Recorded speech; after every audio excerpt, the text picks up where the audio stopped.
non-Muslim guests. This evening we're going to have a talk by three brothers here, Lewis, Steve and Brother Thulani, about their experience about coming to Islam. It's quite interesting. I was talking to Lewis and he was saying to me that he handed out 700 leaflets in the high street, and probably we've got maybe 10, 15 non-Muslims here, so apparently everyone else knows everything there is to know about Islam. Well, women are chained to the sink, they're not allowed to get an education, men on the weekend strap bombs to their chests and head off to the local high streets, and that's it. So most people are programmed with a whole set of misconceptions about Islam, and the shocking thing is that they probably think they know a lot about Islam. So if you take, for example, any group, any religion, any sect, you'll always have a few people who have extreme interpretations. I could talk about Christians, some Christian sect which believes they can have 10 or 12 wives because God has bestowed something special on them.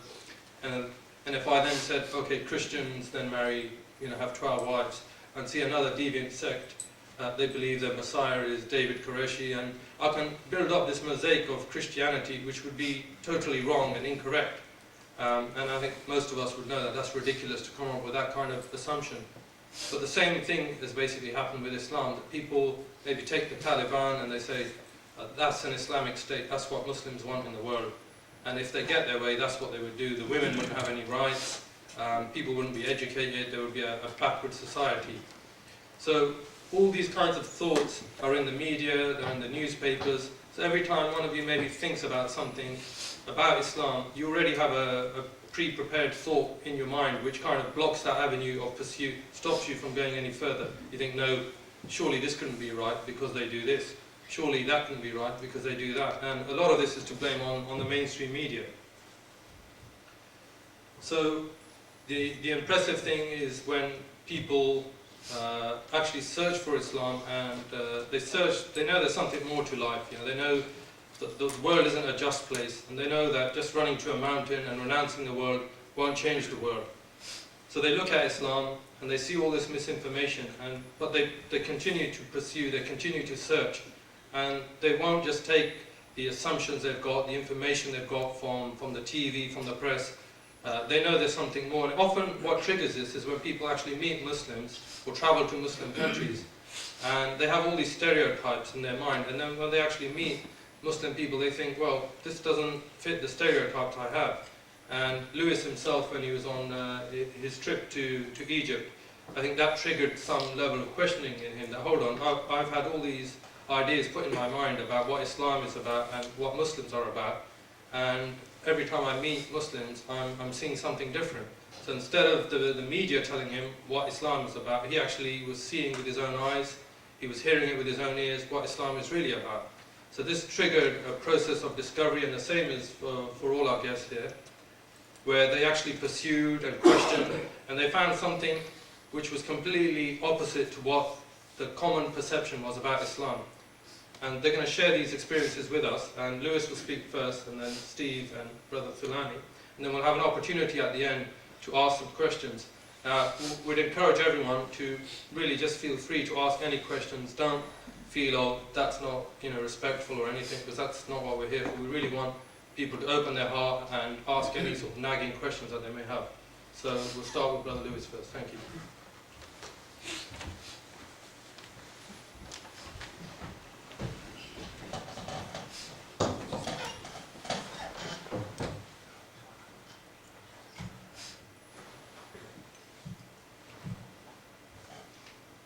Okay, so on Saturday night I did a talk about my journey to Islam, and I spoke for about 25 minutes in a very open and honest way about my life events and experiences and the things which I thought led me to this religion.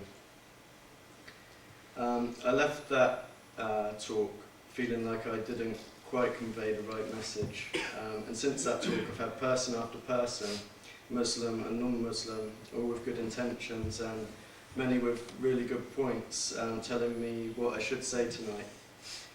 The thing is, they don't know my life and they don't know what brought me to Islam. After some contemplation, I realised that I had left out the most important parts of my journey to Islam. My reason for being Muslim today is not just because of an analysis of the wrongs and the degradation and corruption of society, or the kind of soul-destroying effects of a hedonistic lifestyle full of self-involvement and mass consumption. The reason I'm Muslim today is because I sought guidance from God, and I searched for God from a young age. I wasn't interested in football or sports or drinking, going out clubbing, or having my life entertained away until I came to uni.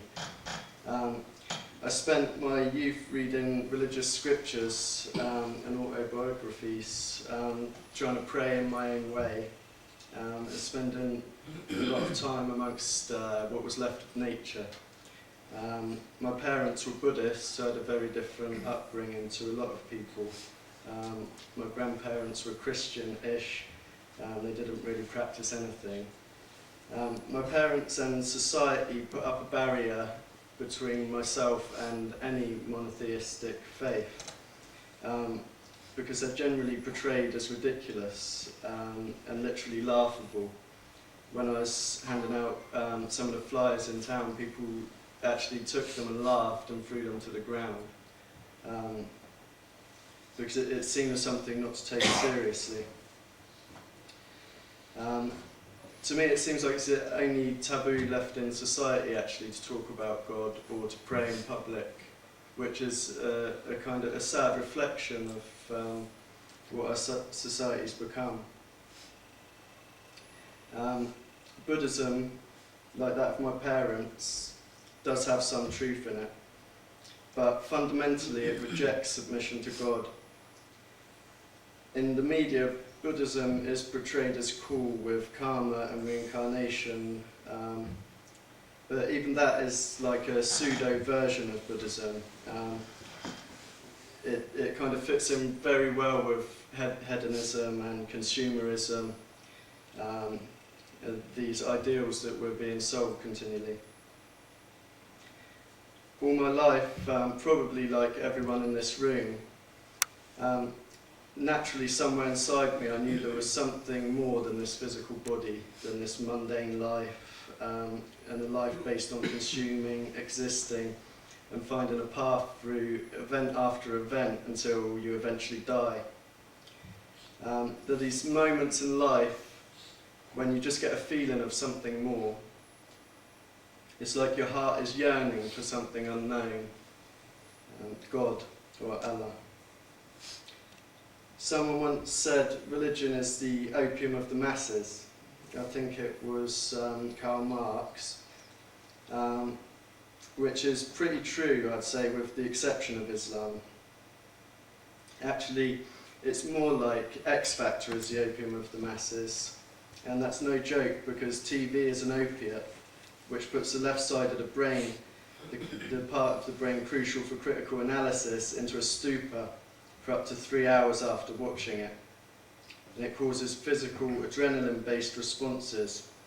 So it's highly addictive and it's highly influential as well, especially if you can't critically analyse the information that you're absorbing. What converted me to Islam was God, Allah, nothing else. God is solely responsible. One day I was walking down the street by the common and I just said, God, Allah, whatever you're called, please guide me, because I don't know how to know you and I don't know what you want from me. And I don't know why I said Allah, it just kind of jumped out from my heart. So I asked for guidance because during my time at uni, Solent Uni, I indulged in the typical hedonistic student lifestyle, and I left uni with a first-class degree, a beautiful child outside of a relationship, and a feeling of virtually having lost myself and my soul. I can tell you from experience that a first-class degree is far from real success, and